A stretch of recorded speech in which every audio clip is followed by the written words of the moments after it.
Ce qui suit est une retranscription auditive des notes de terrain du Dr Youan Tselias, secteur 4. Afin de faciliter l'assimilation des données, le département technique a procédé à une reconstruction vocale synthétique basée sur les derniers prélèvements audio du sujet. Jour 1. Nous sommes le 24 mai. Bonjour, je suis le docteur Ewarts Elias, chef de mission chargé d'études de terrain pour le département des singularités à altération psychique du secteur 4. Je fais ces enregistrements personnels dans l'espoir qu'ils puissent alimenter nos rapports d'observation officiels. En raison de la nature de la SAP 084, j'ai pensé que ce serait une bonne idée de garder gravées les pensées d'un chercheur au moment de ses observations. Je ne sais pas si ce sera utile, mais si vous entendez ce message, c'est que ça l'aura été. Je m'excuse par avance si tout ce que je dis n'est pas forcément pertinent. Je sais que j'ai tendance à parler un peu trop. Ce matin vers 10 heures, nos capteurs ont indiqué une très fine augmentation d'antimatière, bien qu'assez forte pour faire bondir l'aiguille du capteur à un point très précis, localisé sur une habitation dans une zone pavillonnaire au sud du secteur 4.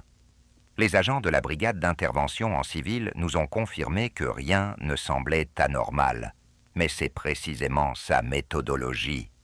J'ai immédiatement pris le docteur Pellois et le docteur Dupont avec moi pour aller étudier la situation sur place. Cette anomalie nous a tellement donné du fil à retordre qu'on ne peut pas laisser passer cette chance, aussi infime soit-elle. Afin de préserver une situation authentique, nous sommes incognito dans une caravane équipée et garée devant la maison.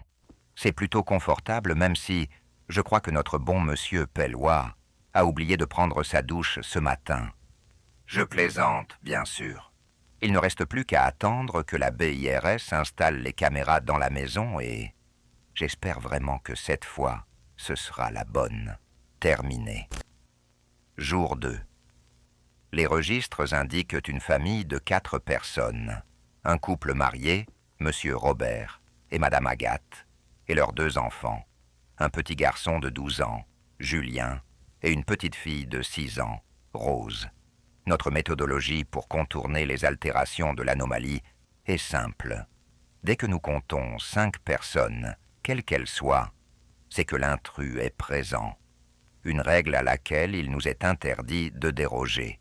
Simple et efficace. Il est 17 heures et il ne s'est toujours rien passé. La petite famille fait sa routine habituelle dans la maison. On dirait un dimanche ordinaire partout où l'on regarde. Les 2 autres commencent à perdre espoir. Mais pas moi. Non, moi, je reste sur le qui-vive. Je sais que quelque chose va arriver. Je le sens. Enfin, il se passe quelque chose dans la maison. J'ai beau tourner la situation dans tous les sens, tout le monde compte bien 5 personnes à l'intérieur.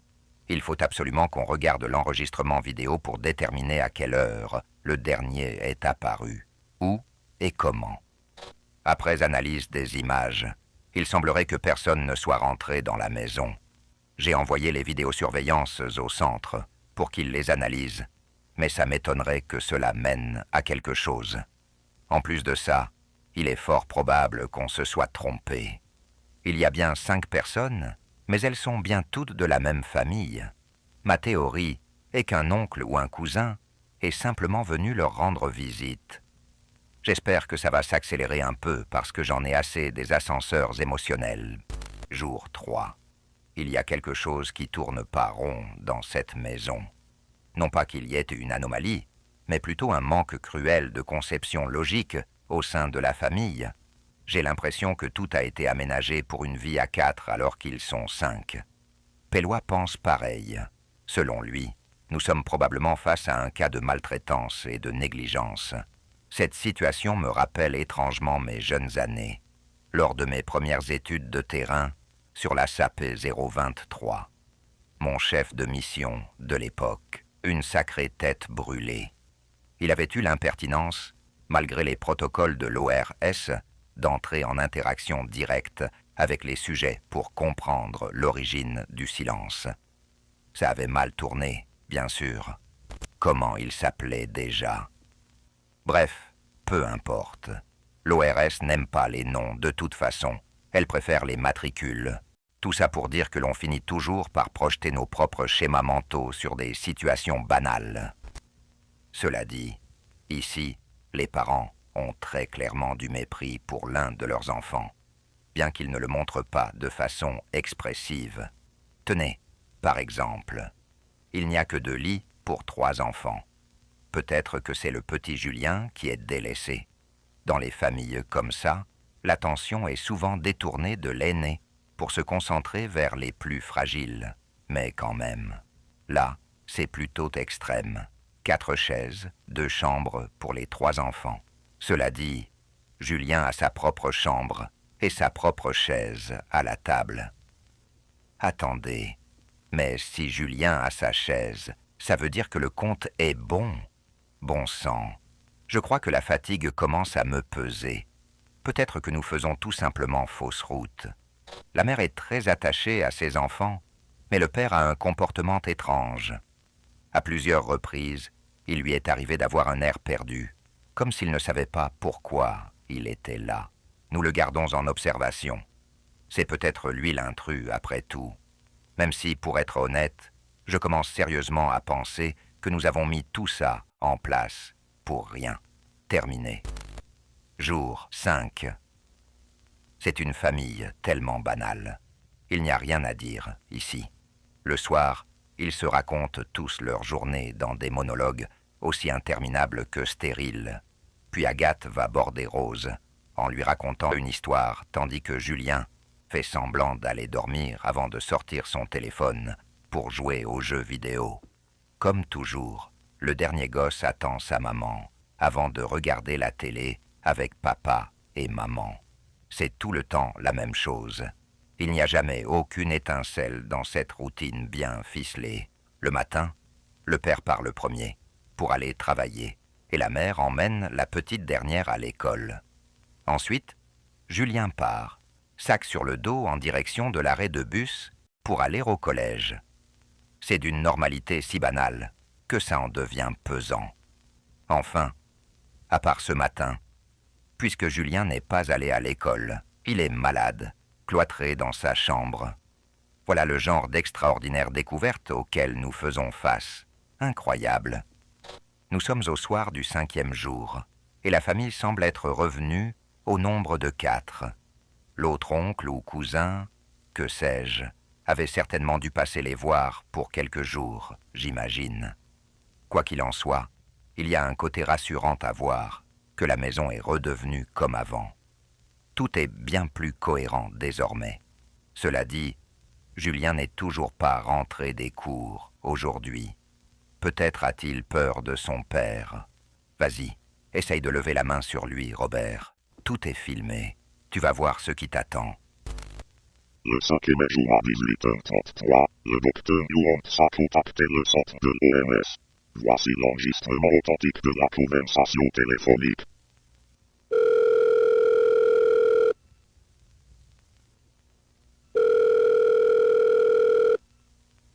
Centre de l'ORS, secteur 4, département des singularités à altération psychique. Bonjour. Pouvez-vous décliner votre identité, je vous prie? Bonjour, Dr. Edwards Elias, matricule 042. Je suis chef de mission chargé d'études de terrain du SAP 084, actuellement en position. Je voulais vous signaler la disparition du docteur Pellois, Eric. Bien sûr. Pouvez-vous me donner le code d'intervention, docteur? Docteur? Je vous demande pardon. J'ai besoin du code d'intervention, docteur Edwards.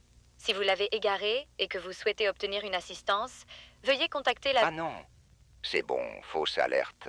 Pellois est rentré. Il est juste derrière moi. Formidable. Avez-vous besoin d'autre chose? Non, ça ira, Sophie. Vous avez une voix très charmante. Elle me rappelle celle de ma mère. Elle me manque tellement. Puis-je vous être utile pour autre chose dans un cadre strictement professionnel, docteur? Non, je sais ce que j'ai à faire.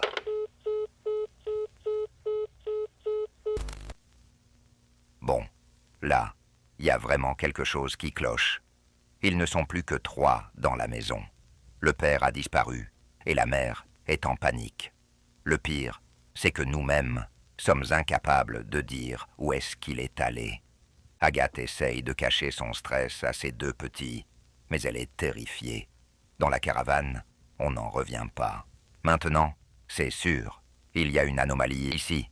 Peut-être pas l'intrus, peut-être une sorte de sphère absorbante ou je ne sais quoi, mais je suis certain qu'il y a un truc. Bon sang, on est du département des singularités à altération psychique, pas du département des anomalies spatio-temporelles. Devrais-je appeler ma hiérarchie? Et si je me montais la tête? Après tout, ils sont 3. Une disparition, ce n'est pas forcément le signe d'une anomalie, ça arrive. Pas de quoi paniquer. Jour 7. La BIRS a fait semblant d'intervenir lorsque la mère les a appelés parce qu'ils savent qu'on est présent et en observation. D'un côté, je m'en veux un peu, mais de l'autre, je ne pense pas qu'ils auraient pu faire quoi que ce soit de toute façon. C'est terrible. Agathe est totalement désespérée et serre son dernier enfant dans ses bras après la disparition de la petite Rose cette nuit. Nous n'arrivons pas à voir les moments où les personnes disparaissent sur les images de vidéosurveillance. C'est comme s'ils allaient dormir, qu'on les voyait dormir, mais que le lendemain, leur lit était totalement vide. Même avec l'infrarouge, ça ne donne rien. C'est dur à expliquer. Ça brise le cœur de voir une mère autant souffrir.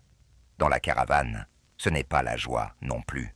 Ça fait 2 jours que Pellois est en arrêt et Dupont ne me donne plus de nouvelles.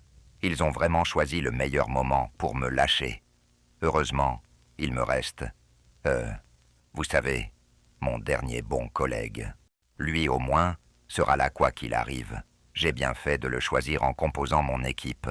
Je savais que je pouvais compter sur lui. Actuellement, lui et moi, on essaye de déterminer si c'est la mère ou le dernier enfant qui partira cette nuit. Mais rien ne semble nous donner le moindre indice. Il parie sur la mère.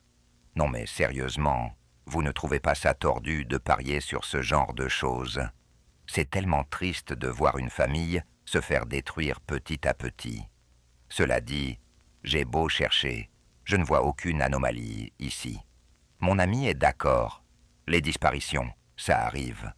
L'intrus court toujours, mais je sais que je réussirai à l'avoir tôt ou tard.